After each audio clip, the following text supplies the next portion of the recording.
All right, so it has been a rough start to the season for Bradley Beal, and by rough, I mean really rough. So far, he is putting up just 7 points per game on 36% shooting from the floor and 33.3% shooting from downtown. And he is fresh off of a very disappointing game in his return to Phoenix, where he just put up 5 points on 2 for 14 from the floor and 1 for 5 from 3. This is very disappointing because Bradley Beal was always one of those players who was amazing individually back in his days in Washington, both playing with John Wall and forming one of the best backcourts in all of basketball and making multiple playoff appearances. Like, you can't forget, him and Wall were one of the best backcourts in an era of extremely dominant backcourts. That was around the time where we had Stephen Curry and Klay Thompson in their prime, CJ McCollum and Damian Lillard in their prime as well. And obviously, Beal and Wall were a standout backcourt in that era and did some amazing things and actually were inches away from making an Eastern Conference Finals appearance back in 2017. Then John Wall gets hurt, and that thrusts Bradley Beal into this first option sort of role. He ends up putting up around 30 points per game, gets Russell Westbrook, and has another 30 point per game season. So again, just amazing stuff we saw from him individually in Washington, but he was always one of those players where you wondered how good would he be in a winning situation? Could he translate those numbers to a team that is actually contending for a title? Every generation has that set of players that is great individually on a subpar team, and you just wonder how good they can play on a team that is actually competing towards something that is really meaningful. And Beal has also always been the poster boy of like that empty stats conversation. And I hate that debate because I think empty stats is dumb,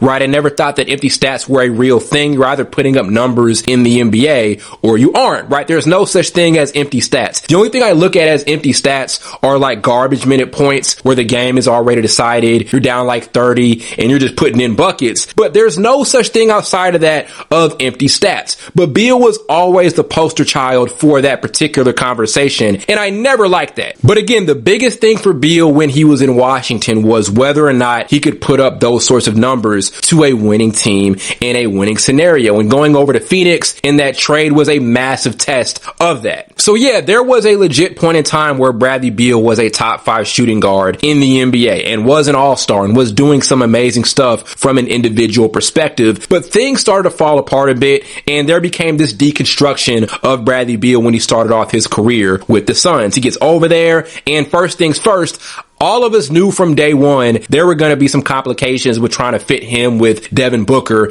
and also Kevin Durant. We lived in an era of super teams that just did not work. The only super team that really was successful was the Golden State Warriors with Kevin Durant and Stephen Curry and Klay Thompson. I think the Nets would have done well if they were healthy, but outside of that, the entire super team era, we were tired of it by the time that Beal got over to Phoenix. So all of us had some really weird and mediocre expectations for the Suns when Beal got over there. Like, to be very honest, I don't know too many people who thought the Suns were going to do a lot when Beal went over to that team, and we got that as a result. He was hurt a ton, but even when he was on the court, was just never a great fit. It is tough trying to fit Devin Booker, Kevin Durant, and Bradley Beal, 3 score first players, on the exact same team. They were asking certain guys to play the point guard position when they weren't traditionally point guards. It just never really worked out to the best extent. Again, on top of that, them not being available and Beal being hurt, that didn't help either. And to be very, very fair,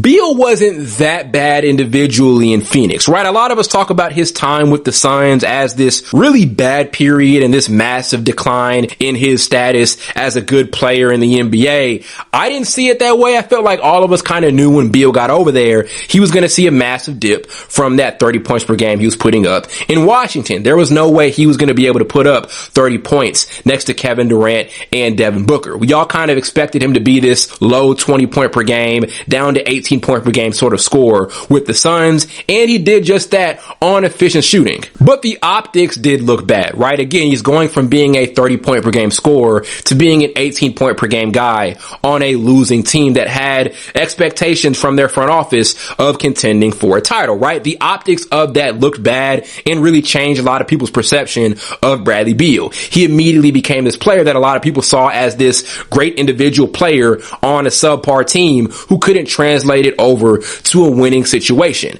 That is where a lot of us began to have these massive deconstructions of Bradley Beal as a player, and I feel like it really wrecked his reputation and did a lot of wiping out and revisionist history of what he did in Washington. So again, as I said earlier, every single generation in the NBA has that set of guys that are amazing on these really subpar or bad teams that just couldn't translate it over to a winning situation and scenario. And I think Bradley Beal is like the marquee player of that category of this particular era of the NBA, both him and also Zach LaVine. So obviously Phoenix bottomed out, and here he is with this Clippers team. I did look at it as a fresh start. I do like the situation of him playing alongside with James Harden and Kawhi Leonard, again acting as this third option sort of player. But the thing that's a little bit more promising about this Clippers situation relative to him being a third option in Phoenix is the Clippers are a better all-around team. Harden is an amazing playmaker at this stage in his career. There are better defenders on the roster. This team is much deeper. So Beal as a third option makes a lot more sense with the Clippers